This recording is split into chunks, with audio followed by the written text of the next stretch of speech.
Status Bangka Belitung sebagai produsen timah dunia ternyata berbanding terbalik dengan kontribusi terhadap daerah.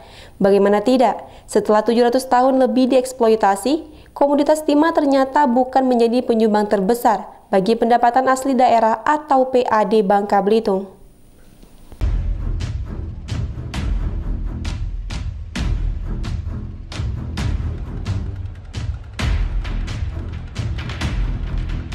Kegiatan menambang biji timah di Bangka Belitung sudah dilakukan sejak zaman Kesultanan Palembang Darussalam, sekitar abad ke-13 dan terus berlangsung hingga saat ini.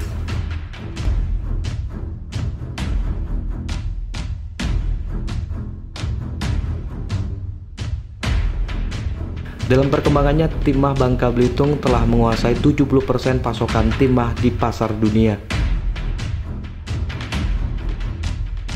Ironisnya, kondisi ini tidak sejalan dengan penerimaan daerah, di mana PAD terbesar Bangka Belitung justru disumbang oleh sektor pajak kendaraan bermotor, bukan dari sektor pertambangan yang selama ini dianggap sebagai lokomotif pembangunan di Bangka Belitung.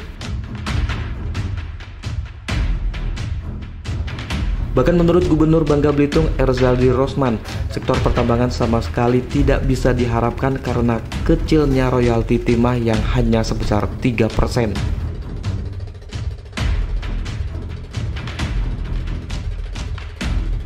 Gubernur berharap kondisi ini menjadi pertimbangan bagi pemerintah pusat agar royalti timah dapat ditingkatkan, setidaknya dapat sejajar dengan royalti komoditas batu bara yang mencapai 12%. Kalau sektor pertambangan kita tidak ada pendapatan di situ, maka kita berusaha minta kepada pemerintah pusat untuk menaikkan royalti. Yang selama ini royalti kita 3%, itu sangat dirasa tidak ada keadilan di sini. Yang mana lingkungan kita rusak, alam kita rusak, dengan royalti 3% itu hampir tidak bisa melakukan hal untuk mengembalikan lingkungan kita jadi bagus pun itu nggak bisa terpenuhi. Pengajuan kita kepada Pak Presiden berkenaan dengan kita minta hibah saham pemerintah di PT Timah sebesar 14% itu mudah-mudahan bisa direalisasikan. Di samping itu, Gubernur juga menginginkan adanya pembagian saham sebesar 14% dari saham pemerintah di PT Timah agar dapat mendongkrak pendapatan asli daerah yang hingga saat ini hanya sebesar 1 triliun rupiah.